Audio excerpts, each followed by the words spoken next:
Hey, thanks again for tuning in. This is a special Star Talent Showcase. Normally, we usually have a talent showcase. We will get back to that, but we're going to be talking about healthcare. We're talking about getting into the field of healthcare. And everybody knows somebody who's an elderly person. We're going to talk about taking care of that person, keeping that person healthy. And Ms. Leslie Class, I thank you for coming. You're from the LLC. So what's your story? So thank you for having me. I am the founder of Learning Curve Career Center, Right. or LCC. Right. I founded the organization in 2007, and we provide affordable, low-cost training programs, certification preparation in the healthcare field. Right. We do medical assisting, medical billing, phlebotomy, EKG, and they prepare you to become certified with the National Health Career Association. So it's a national certification that our graduates get. And the programs are online at this point. They are being offered now nationally to students, and the classes that are administrative are offered 100% online. And if there's a clinical component, like in the medical assistant program or a clinical medical assistant program, then the clinical classes are offered at different locations nationwide. Oh, okay. So now, why do you do this? Well, I was a young teenage mom that needed to figure out how to care for my children affordably. And so I sought after a training program so that I could empower myself with some marketable skills. Right. That was a while ago. I see. And I worked my way up. I chose to go into medical assisting, and I loved it, so I stayed in the field. It was only a year long at the time. I stayed in the field. I worked my way up the career ladder, and I finally got into teaching. And when I got into teaching, I found that a lot of the students had a background like myself. And I just absolutely love to teach, to share my experiences with the students. And it drove me to later go on and open the school, because where I was teaching, I had become an administrator. And once I became an administrator, I saw what it was a national school at the time. And what I saw was their marketing practices, Right. the cost of the programs, the targeting that they did. Right. And I realized that morally I had a problem with that, because I was my students. Right. And the courses that we taught don't justify the amount of tuition that these private schools charge. Right. And so I was prompted to open my own school. Like I said, in 2007, I had a one-room school, and I was teaching students, but I wanted to be able to reach more Right. people and help more people. And so I went, well, fast forward a couple of years. Right. It took several years before I partnered up with these developers, and they were able to take my curriculum for my programs and build a platform that was online. Yes. So anything that I teach in the classroom is now online to the students. And when the students are online taking the classes, they're able to see the screen as if it's a textbook. Okay. So all the images and all the material is right there on the screen, and they'll hear me teaching in the background. And then at the end of every chapter, just like in the classroom, they get their keywords, they get their homework assignments, they get their quizzes, their final exams for each of the chapters. It's very interactive, it's very user-friendly. really just exactly the way I teach in the classroom is the way that it's presented online. And they're able to interact with me virtually live if they should need tutoring, ask any questions. Right. Okay. But now, tell me, what is the mission statement of LCC? Does the program offer job placement, and what is the expectation for the students? What is your purpose and goals? And Well, LCC's mission is to empower people with marketable job skills and to bridge those to employers so that we can have a positive economic impact. And that's the first thing. The mission is to empower people Right. and to provide this as a resource to the community. The reason that I do it is because I like to help people. Great. And so I offer the courses and the programs affordably, payment plans, scholarships. We do it all. Okay. Job placement, yes.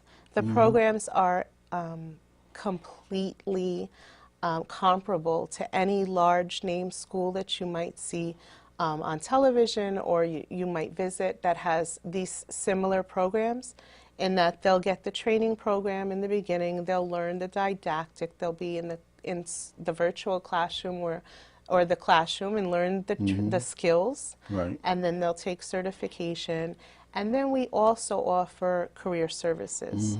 Career services covers resume building, really any kind of help that our student needs will address. Okay. But primarily career services, resume building. We teach students how to look for jobs, how to build resumes, how to Okay. seek out employers. But now, because we're running out of time for this segment, what's coming up for LCC?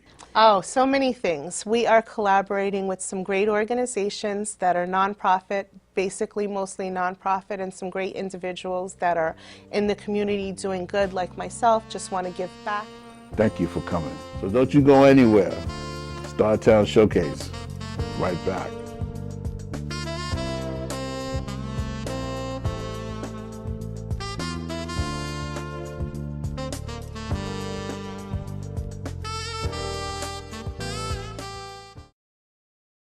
Yes, and we're back. And in case you're just tuning in, you're watching Ron Smith's Star Talent Showcase. I'm your host, Ron Smith. We're here with Ms. Leslie Class from LCC, Learning Curve Center. And with her today is Ms. Latasha Halsey, and she is a sponsor, one of the sponsors for Learning Curve. And tell us, how did you guys meet up, and how did you get to start working together? Well, I'll answer that, and then I'll Okay. let Latasha tell her story. Okay. We actually met at work at a laboratory in a medical facility, which was just a coincidence. Okay. But the way that we came to work together is because we are both survivors and we are both women who work and advocate to empower other young women. And so now she's a sponsor for LCC and we're working together. She's also an author, but I'll let her tell her story. Thank you for having me. I have dealt with abuse throughout my life, starting at the age of 4 years old. And on top of the abuse, I became pregnant when I was only 11 years old. Wow. And I raised my child as a pre-single mother. And I became very depressed. I grew up a lonely child. And just the things I've gone through in my life, dealing with sexual abuse, physical abuse, mental abuse, it has caused me to have such a passion for other people and letting them know that no matter what you go through in life, you don't have to accept failure or what someone may have said about you as the word for your life, that you can move forward. And so as time went on in my life, you know, I dealt with a lot of depression to the point to where I wanted to commit suicide. I wanted to follow in the footsteps that my father did. He committed suicide. And it wasn't until someone like, you know, many people that may be watching this broadcast today that came down and reached my life and told me, Latasha, you have another choice. You can live powerful or you can live pitiful. And I chose to live powerful. I see. But let me ask you a question. How old was you when your father committed suicide, and how did you hear about it, and how did you deal with that? I was only 16 years old when my father committed suicide. It was early in the morning when I was home asleep, and I heard this loud bang on the door, and they told me, you know, hey, you got to get up. Something has happened to your father. At that point in time, I'm thinking that he's still alive. She yelled out, your father has hung himself. He's hung himself. So in my mind, I'm like, let's rush over to the house and let's get him down before he kills himself. I didn't realize that he had already committed suicide 3 o'clock that morning. One of the things I've learned about people that commit suicide is that a lot of times they do that in the morning, in the wee hours, you know, and so that was very hard on me. It was hard for me to accept my father's death. It's hard to accept any death, but to accept a death that you left me because you chose to, and I'm only 16 years old, it was really hard for me to get past that. But for some reason, my own depression led me to a place where I felt like, you know, my father's decision was a very logical decision, and maybe I should choose the same thing. So it really affected me in a very, very hard way, and I thank God for people that was in my life and showed me that it's a better way. You don't have to give up. Now, did you have any brothers and sisters, and how did your mother deal with the loss? Well, yes, I do have other brothers and sisters that, you know, dealt with, you know, my father's suicide. At that time, I was no longer living with my mom. My mom abandoned me when I was very, very young. And so I didn't really have very much interaction with my mom during that time. She did come in after my father committed suicide and was asked by Children Family Services if she would like to take us back, but she kind of wanted to live her own life at that time. And so it was kind of being decided, should this child go into the children's home with her, at that time, 2 babies, because I had my second child when I was only 14. Or what do we do with this child? Just so happened my older brother, he was 18 years old, and he decided that he would not let me go to the children's home, so he raised me until I became old enough to raise my, you know, grow up and finish raising my children. That is something else. Wow. Yes. That's the thing. So when you started writing this book, I mean, how long ago after this situation, I mean, holding all that pain inside, did you start to say, let me put this in words and put this book out? And what? Well, you know, I've always liked to write. And so writing came natural to me. And one day I decided that this was during the time that I wanted to commit suicide. And I decided to go and talk to a therapist, which was kind of hard for me because at the time I worked in a mental health facility. So it was kind of hard for me. But the book was more so a journal for me. And as I began to write the book, I really began to feel the healing of so many things that had been bothering me. And so I'll say about 10 years after my father committed suicide, I started writing that book. Okay. And now, working with Leslie and stuff, you're the sponsor of LCC and stuff. And how's it working with her? I love working with Leslie because it gives me the opportunity to connect with other people, and also just letting them know that no matter where you are in your life, that you can always move forward and you never let your past be your best. So just being able to spread the message of hope is what my mission is all about, letting people know that, again, you can live pitiful or you can live powerful. Choose powerful. Amen.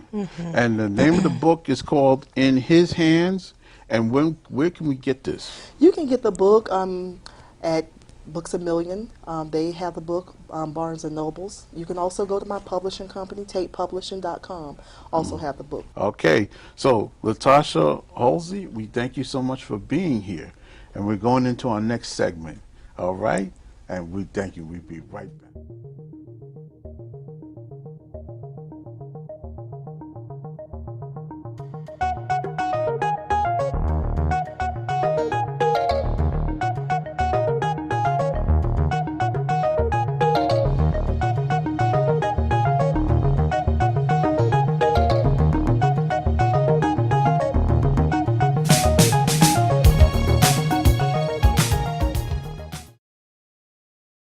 Okay, and we're back, and in case you're just tuning in, the show you're watching is Star Talent Showcase.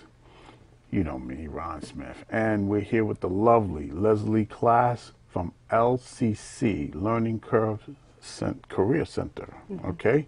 And the purpose of this show is to provide resource information to the healthcare worker, the healthcare giver, and to give them training on how to work with the elderly. And so, Leslie, tell us what we got here. Today we're going to be talking about elder care and hydration and skin care. And for the home care worker or the healthcare worker that's caring for the elderly or any family member, anybody that's caretaking at home. Right. These are just some tips that might help. That's good. Okay, so first I'd like to say for the care worker, Leave the Light On Foundation is an organization that's family to family based, and they provide resources for home care workers or for the caretaker. They have a hotline, they have all kinds of great resources, and they are a nonprofit organization that is dedicated to providing these services to the home care worker. So we'd like to introduce them. They're a family that came together because the sisters and the brother had to care for their mother. And you know, you can go visit the website to hear the whole story, but that is how they founded the organization. Beautiful. They have some wonderful resources. So we're going to talk about today blood pressure. Yes. One of the tips I'd like to give to the home care worker that needs to take a blood pressure for somebody at home, first of all, is to make sure that the cuff is the right size. Okay. That's super important. There are different sizes, and they're marked here, always on the blood pressure cuff. Right. So we're going to try this on. And see yeah, how I'm it going to works. just show just a couple of tips to get a Okay. proper blood pressure. Okay. One of the things that we want to make sure is that the cuff is deflated properly, that there's no air in it, because that could give you a false reading. Right. And the other thing is to make sure that you're putting on the blood pressure cuff properly. Don't Okay. worry, I got Okay. it. All right. Just reach your arm out. Okay. And there is on the blood pressure cuff always a mark for the artery. And a lot of people do this improperly, so we'd like to just point out to the care worker that needs to take a blood pressure, this mark is here for a reason. The artery is here in the arm, and so the blood pressure cuff is marked accordingly. Make sure that it's the proper size, and this one seems to be a little bit tight. Right. This would be a bad this would probably be an elevated reading. Right. So this is just for demonstration, but we want to show the care worker how to properly put it on, and then you would put the sphygmometer there, Yeah. and you want to make sure that that's on properly before you take your blood pressure. Now, does it matter what arm you put it on? No, it does not matter what arm, unless the patient has some kind of condition, it doesn't matter what arm. But if you put it on the other arm, then you always want to make sure that the mark for the artery goes accordingly. Okay. So whichever arm you use that blood pressure cuff on, just make sure that the mark for the artery falls in either this side or this side. That's the proper way to put on the blood pressure cuff Now- in order to get a good reading. Now, where can a person who's not a medical professional get something like this? Because it seems These like are sold in any store that sells uniforms or nursing equipment, but if you don't know how to properly use them, well, LCC can train you, but an automatic one might be more useful to the home care worker that doesn't know how to use this type. An electronic blood pressure cuff is available. However, there's different kinds and different makers and manufacturers, and they're not as as highly recommended as the traditional sphygmometer blood pressure cuff. Oh. Okay, so if the best is always to use the traditional type of blood pressure cuff, but if you need to use an automatic, they sell them in any pharmacy. For the range, the Right, cost right. is different. I hear you. Okay. Okay. So, you know, on other shows, we Okay. might do demonstrations on Right. clinical. This is just for Right, show today. Just So- to remind you that we have upcoming clinical Right. shows for the home care worker as well, Right, or for the right. healthcare worker. Today, we're going to talk about Makeup. No. In a second. No. Okay. Hydration first. Hydration. Okay. For the patients that the healthcare worker or home care worker is taking care of, it's summertime. Right. We want to just remind them that hydration is super important, Right. particularly for the patients that are bedridden Right. or on medications. Right. Medications tend to dehydrate and raise blood pressure sometimes. So just make sure that that your patient is drinking lots of water. Now, what happens if a patient is complaining about dry mouth or tasting Then straw? they're definitely dehydrated. Okay. If your mouth is dry, you're dehydrated. So you want to pump them full of fluids, and that's really important. That should never be overlooked, particularly for somebody that's being taken care of at home. If a patient was to mention that, it's something that you need to recognize. So give them lots of water and see if that helps, and if it doesn't, they should follow up with the physician. Right. Aside from that, again, healthcare worker, we have our sponsors. We work with both Leave the Light On Foundation. They're an affiliate organization because they also provide resources to the community. Now we have Tanya Marie skincare products from New Image Skincare. These Okay. are all natural products. Now, can these products work for men? Because I got this spot here on my head. Can it light me up? And Products that are natural skincare products, they're for men. Yeah. The cosmetics you might want to pass up, but the skincare products are for Okay. men and women. Okay. And we wanted to just, introduce our sponsor and talk about her products because they're natural and because they're available online. They can go to New Image Skincare and Great. be able to see all the products. And Beautiful. for summertime as well, one of the things that's important, if the home care worker wanted to help the patient that they're taking care of, is skincare and exfoliation, like you just mentioned. Right. Summertime, the skin gets dry, so lots of water. These products are great, or any products, but these products are one of our sponsors, so we just want her products because they're all natural. They're great. Great. Now, we're running out of time and stuff. For the upcoming shows that we have, because we're going to get more deeper into it and a lot more hands-on to it. What do you think we got coming up? What do you got? Oh, we have all kinds of things that we can talk about. I can show our healthcare workers that are interested in learning how to draw blood. I can do some phlebotomy demonstrations. We can do EKG demonstrations. Right. And they can visit lccareers.org That's good. if they're interested in learning more. But That's they good. can watch the show. All we'll right. do it here. Okay, and it seems like that's our show for right now. And we thank you so much for tuning in. Be here next week. We're going to have a fantastic show for you.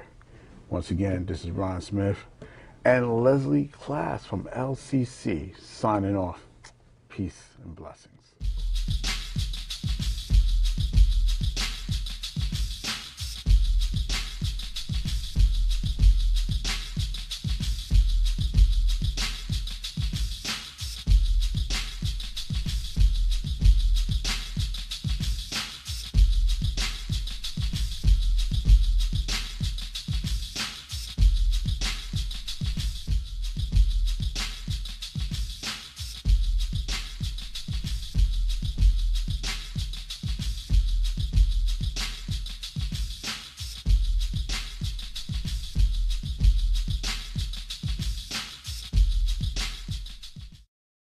Y'all coming from y'all from Brooklyn, East New York. Stand up.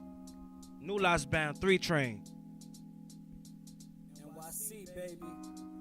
Brooklyn. Yeah.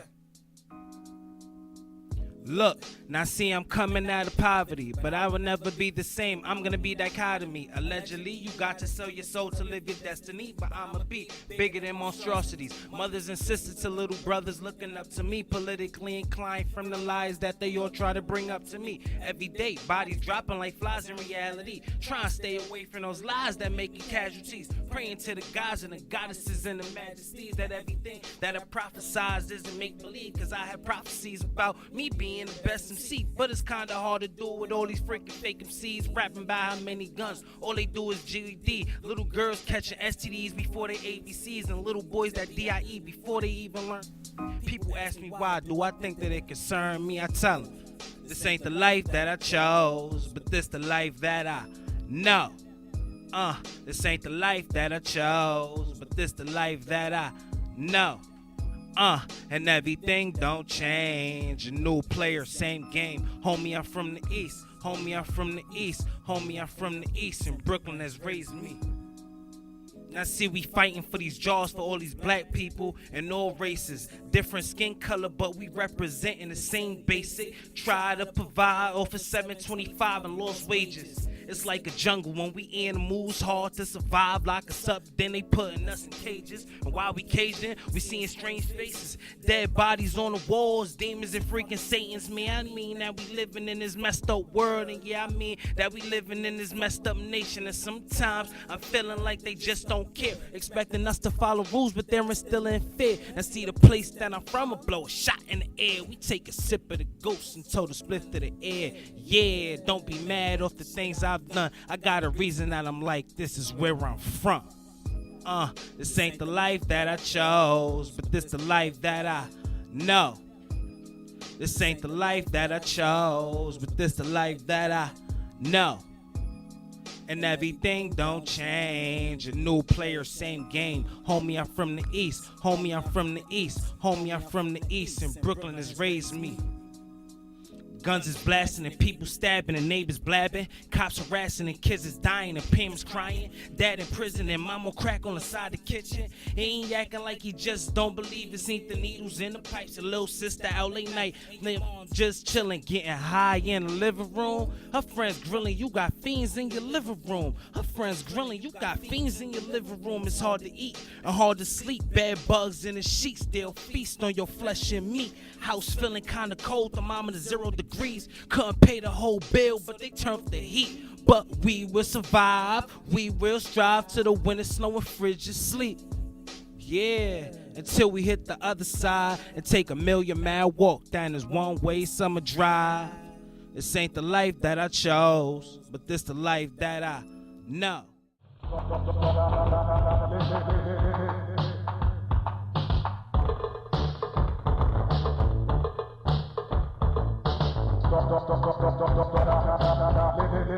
Stop.